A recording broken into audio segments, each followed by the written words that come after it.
这里是新人禁语，这期应粉丝要求分析一下赠送的芙蓉王。重来啊，葬送的芙莉莲漫画第一话，并解答作者与编辑在连载初期是否就怀有日后动画化的野心。喜欢这类节目的观众请动动你的小手，或者在评论区留言，说不定后续节目就是讲你说的呢。接下来我们就来系统分析一下葬送的芙莉莲漫画第一话。开篇场景是蓝发男子不断主动找女人说话，而从女人的台词语气则是反映他在敷衍应付，并且从蓝发男子的台词中可以得知，他们这是冒险结束后的归程途中，这个世界的魔王已经被打倒了。而最后则是揭示女子就是故事的主角芙莉莲，并且暗示主旨芙莉莲的寿命与人类有着天壤之别，且此时的芙莉莲仍未意识到这点。可以看到短短的几句就把世界观、故事设定、人物初印象都讲完了，最后不仅揭示谁是主角，还埋下了一个寿命的伏笔。接着则是群众迎接勇者一行的彩色大跨页，有条件的记得一定要开双页阅读，并且阿 B 这边有个跨页匹配按钮，没有自动对齐大跨页的可以点一下，这个很重要啊。为什么重要到了后面再具体分析。大彩页之后则是向观众介绍勇者小队，并且分镜也很偏心的告诉观众谁才是主角。接着一幕则是通过反差深化辛梅尔、芙莉莲和海塔形象，有点臭美的勇者，记性特好的长寿精灵，喜欢酒肉的僧侣。这里不得不提一嘴，前期战士的待遇是真的惨，2次人物塑造都不带他玩。接着则是交代他们花了10年时间打败魔王，注意这里分镜特地挡住了芙莉莲的脸，其他同伴则是露脸的，暗示他们此时心境的不同，这也是影视作品常用技巧。下一幕则是继续利用反差塑造人物，说明他们种种的不靠谱。这一页的最后则是由艾泽打断芙莉莲发言，把他虽然孤言寡语但性格犀利的一面表现了出来。事不过三，这次终于带他玩了。接着又是挡住芙莉莲的脸，然后到芙莉莲看着西梅尔的方向，这里就得说明之前为什么说要开双页浏览，而且需要对齐跨页了。像芙莉莲、咒术回战和海贼王这类连载漫画，他们都是杂志连载。杂志连载和网络连载最大的不同就是前者是有实体书的，打开实体书，读者看到的是2页，阅读顺序则是从右页看到左页，从上往下到最后，接着翻开下一页。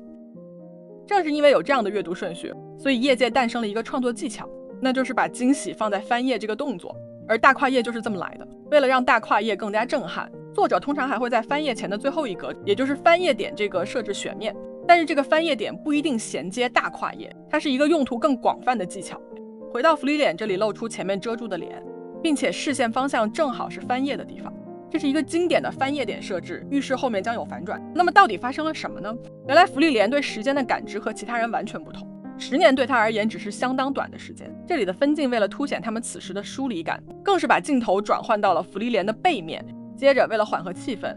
这里拿海塔外表是大叔开玩笑，接着引出半世纪流星的概念，这里100%是漫画家的强迫症犯了。可以看到他不惜改变前后人物站位，也要让人物按身高依次排列，这是整画里少数的人物空间关系错误，只能说明这是作者的风格。下一页则是芙莉莲提出温暖但带有风险的约定，而西梅尔开始没有直接回答，选择一笑带过，再次暗示芙莉莲对时间的感觉异于常人。角色在对话中不直接回应或答非所问，能有效制造情绪张力与叙事悬念。紧接着左页这边的2个空白框框则是漫画表现之后过了一段时间的手法，最后一格依旧是温暖但带有风险的约定。这一页又是强调芙莉莲对时间的感知异于常人。舞台墙上放了把枪，那么他在后面必然会发射，何况剧中人物还在反复强调呢。接着就是大量空镜头，透过背景的4季变化，加上被切得越来越碎的分镜，用视觉体现时间流逝速度的加快。芙莉莲的台词有多精炼呢？我们这里可以大致对比一下芙莉莲、咒术回战和海贼王第一话在多人闲聊时画面的字数，这不够直观。我们这里再对比一下他们第一话的页数。商业漫画的第一话需要介绍世界观、设定和主角形象，正常情况下还需要讲完一个小故事，以及最重要的向编辑部展示故事的可拓展性。还记得我们分析芙莉莲第一页时说的吗？世界观、故事设定、人物初印象都讲完了，最后不仅揭示谁是主角，还埋下了一个寿命的伏笔。想了解更多漫画制作的观众，可以看看你的名字作者的另一部漫画《暴漫王》。地，关于地球的运动的作者于峰，这是初一偶然看到《暴漫王》动画，学会了从投稿到连载一整套路径才成为漫画家的。说回芙莉莲，在第一话角色台词和页数都明显少于正常作品的情况下，他居然还有余裕在中间穿插大量空镜头，作者的台词功底可见一斑。说回芙莉莲，没良心的精灵阔别50年，终于想起老友。紧接着的左页左下角又是一个经典的翻页点，人未登场，声音先至。结果映入眼帘的是年老巨变的辛梅尔。这里得吐槽一下，剧中其他人也有衰老的表现，但唯独辛梅尔是巨变。这也反映了作者的创作习惯，他为了突出戏剧效果，经常使用一些极度夸张的表现手法。比如描写某个发明现代法师平 A 的先驱，则是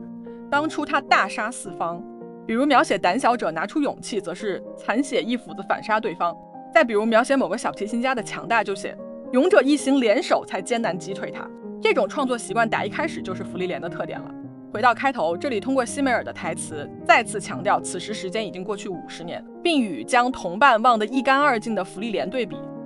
下一页原文台词中2个重要的形容词，则是凸显辛梅尔的重情义。这一格的分镜则是相当讨巧。辛梅尔说这句台词的时候肯定是五味杂陈的，所以这里选择让他背对画面，并且通过芙莉莲瞪圆眼睛的表情反映此幕对芙莉莲的震撼，依旧是影视作品常用技巧，不给演员正脸，留给观众想象空间。接着则是大量的空镜头，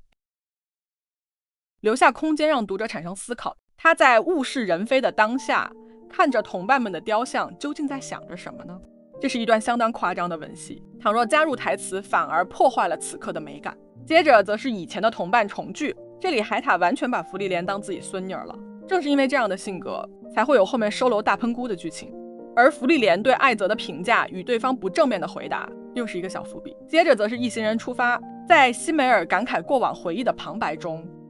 一行人来到观赏地点，并且又是一个翻页点设置。辛梅尔感慨最后一次冒险，视线望向天空。紧接着是半世纪流星大跨页，又是一次作者强迫症展示。大跨页之后又是一组连续的空镜头，镜头从远拉近，直至左边的特写，观众才和芙莉莲一样恍然，辛梅尔去世。铺垫了一整集的枪，终究还是被拉动了。下一页则是旁人指责芙莉莲薄情，而海塔和艾泽则是立即温柔的圆场。紧接着则是芙莉莲的哭戏，这段文戏稍微没处理好，看起来像是被前面的群众骂了才哭的。动画则将哭戏移到了西梅尔下葬时，更加自然。主角的主动是铁律，他的行动必须基于自身强烈的欲望和实现目标的动力。以后有机会再讲被动主角真丝是如何成功的。下一页展示芙莉莲回忆中的辛梅尔，并且最后是辛梅尔背影的空镜头，表明辛梅尔的逝去。同伴们温柔地安慰芙莉莲，并且通过对话加深艾泽性格犀利的印象。下一页则是通过对话塑造年老的海塔豁达的心态，用玩笑掩饰悲伤的告别。接着则是芙莉莲邀请艾泽一起旅行，这里回收之前的小伏笔，艾泽也已经老了。面对芙莉莲震惊的表情，艾泽则是立马体现出体贴的一面，依旧是不放过任何能塑造角色的机会。最后是告别，第一话结束。怎么样，有没有让你感受到这2位作者在台词与分镜上的高超功力呢？这里顺便提一嘴啊，原作的山田忠人在此之前只有2部不算长的作品，而负责作画的阿布斯则是完全没有连载经验。现在我们可以回答网友的提问了。静态漫画难以体现流星雨场景的震撼，这暗示着作者和编辑在连载初期就怀抱着动画化的雄心。这话对，但不全对。对的方面是，既然发表了作品，当然是希望越多人看见越好，而动画化大概率能增加作品流量。但为什么又说不全对呢？这里得理一下这部作品的基本条件。本作连载于小学馆的周刊少年 Sunday， 而像今年大热的《咒术回战》和《鬼灭之刃》都连载于少年周刊 Jump。 周刊少年 Sunday 除开不定期连载的名侦探柯南，截止到目前还在连载的，且近年动画化并被大众所知的，也就棒球大联盟在魔王城说完和总之就是非常可爱。这里不是踩这本杂志啊，只是说相对于爆款生产机的 Jump， 周刊少年 Sunday 能给芙莉莲提供的流量肯定是不如 Jump 的。当然正是因为这样，编辑部也肯定希望有部台柱支撑杂志发行。那么葬送的芙莉莲漫画第1话的待遇如何呢？大彩页、大跨页，标准配置都是有的，你说这待遇好吗？这里我们对比一下《咒术回战》杂志封面大彩页、大跨页，并且在短片试水成功后，在宣传时特地强调这部作品编辑部集体一致通过。虽然这个一致通过有点水，这么对比还是没什么概念。我们再看看 Jump 的台柱海贼王，初次登场于1997年7月22日，杂志封面大彩页、大跨页，并且当时的 Jump 编辑部相当离谱的允许作者尾田荣一郎搞出了读作第1话、写作序章的第1集。这么一对比，是不是感觉周刊少年 Sunday 对芙莉莲的待遇是不是差了那么一点点？其次是原作热度和高质量动画化之间没有等号关系，否则就没有那么多人骂《一拳超人3》了。日本动画制作的现状就是高质量动画都出自同一批人之手，而这类人是十分紧缺的，并且随着近年海外投资加大，实际上动画师都是稀缺资源，不然 A1 和 Cloverworks 也不会联合成立子公司专门培养动画师了。虽然芙莉莲的动画最后取得了巨大成功，其中的流星雨与苍月草的场景也美得令人屏息，但这都只是后来的果，并不能倒果为因。站在现在的我们回看以前时，经常会忽略当时的语境。在漫画刚连载时，读者并不知道作品的风格。漫画这里配合辛梅尔最后一次冒险的台词，翻页瞬间展现流星雨大跨页，展示完这一幕再翻页，紧接着就是空镜头与他逝去的场景，那一刻的转场与留白，谁说这不能带来震撼呢？好啦，这一期也快结束了，希望我的解说能帮助你体会作者创作时的用心。欢迎点赞和关注，你的支持就是我更新最大的动力。下一期我们来聊聊什么叫